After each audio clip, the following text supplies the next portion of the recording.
Hi, hot hatchers, and welcome back to the Reverend Bob Talk Show, where before the break, I ask you the pertinent question, which of three young ladies owned this delectable Corsa?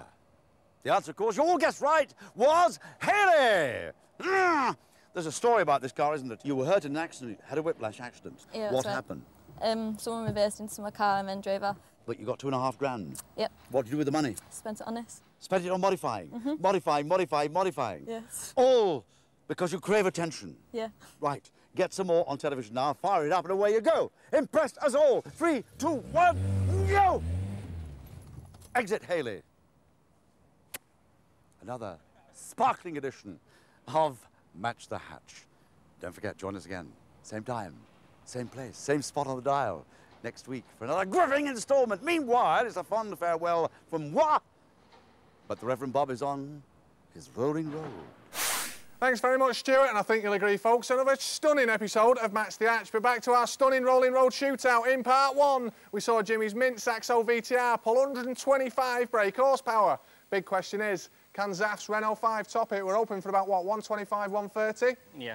You still think we're going to beat the 125, though, now? Possibly, yeah. Oh, good lad. What do you lot reckon? Yeah. They're as confident as they always are. Barry, are you ready? Fire it up, mate. Step out the way there, Zaf. Let's hope it starts. Here we go. 1.4 turbocharged motor. 125 or above, that's what we're looking for. Come on, Barry.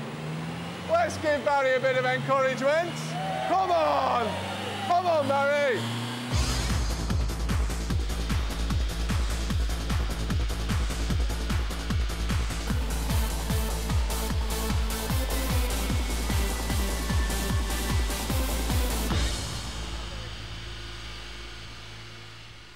Oh, I'm sure 1.4 engines aren't supposed to make noises like that, but hey, screaming exhaust is what this show is all about. We were hoping for 125, that's the figure we've got to beat. The lovely Amy, put us out of our misery, please. What's the scores on the doors? 128 BH. 128 horsepower is one. What do you lot reckon? Yeah. Hey, you pleased with that, Zaf? Yes, definitely. Jim. Good man. Jim, come here, mate. Oh, gutted. Very good. 3 horsepower in it, but you've lost. You disappointed? I am. Oh, never mind, lads. Let's see where both of you stand on the leaderboard. So at long last, punters, 2 cars up there in the under 2 litre class, and Zaf, 128 brake from a brand new Renault 5 engine can't be bad. But of course, top of the tree overall, Andy Lukaszewski's Mitsubishi with 350 horsepower. And what are they playing for? Big prizes. BBS wheels, H&R suspension kit, a Pioneer head unit, and even a pair of Recaro seats. But that big prize that they all drool after, the fabulous trophy of cheese.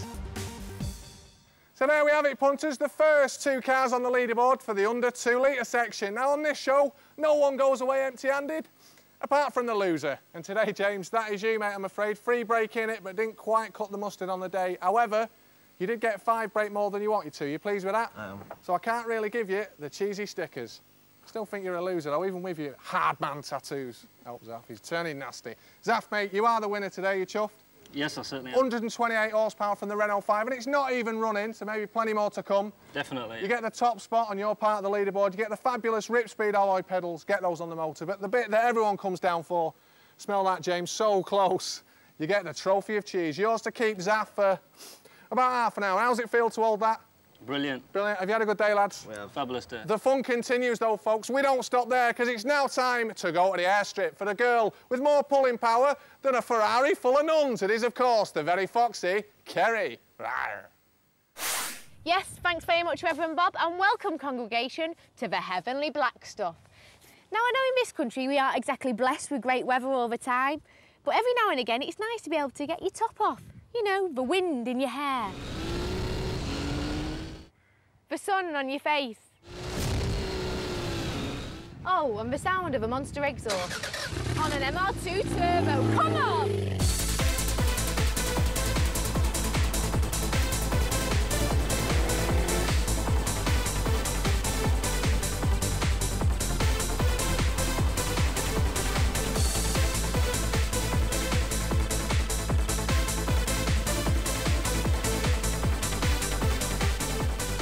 Well, it's rare, colourful, eye-catching, exotic even, and that's just the bloke that owns it.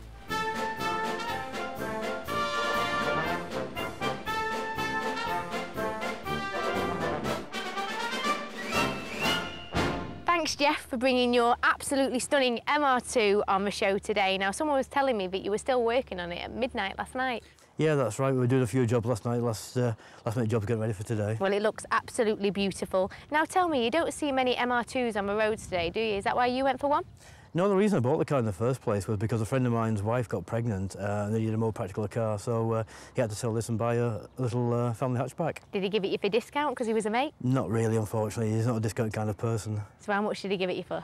Just over 4,000. And how much have you spent on the modifications? In the region of about 20,000. So you've spent £24,000 on this motor.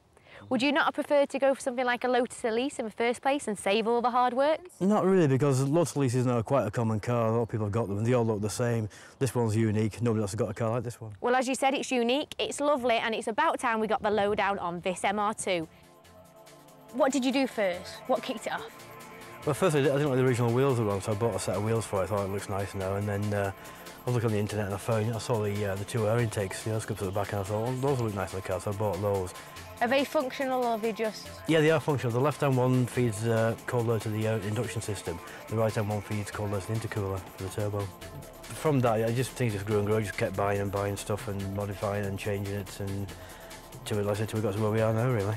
With the bodywork, was it a kit that would actually go straight on, or did you have to modify it again? We did some slight modifications, in as much as we actually moulded all the body parts in rather than just sticking them on and painting them.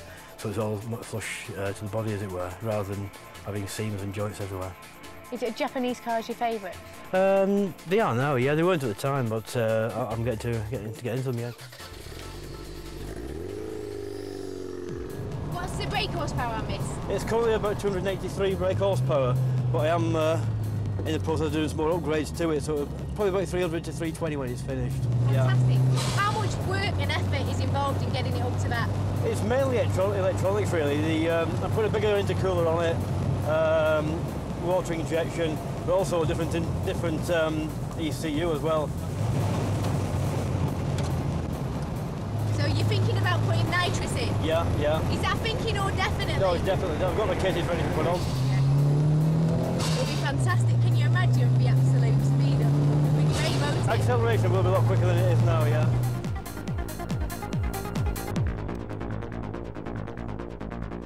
I reckon this car is so mint that even with the top down and a great British downpour, you'd still have a smile on your face. Remember, if you want the full spec of this car, email us at the Men and Motors website. But that's it for me. I'll see you the same time next week, right here on the Airstrip. See ya!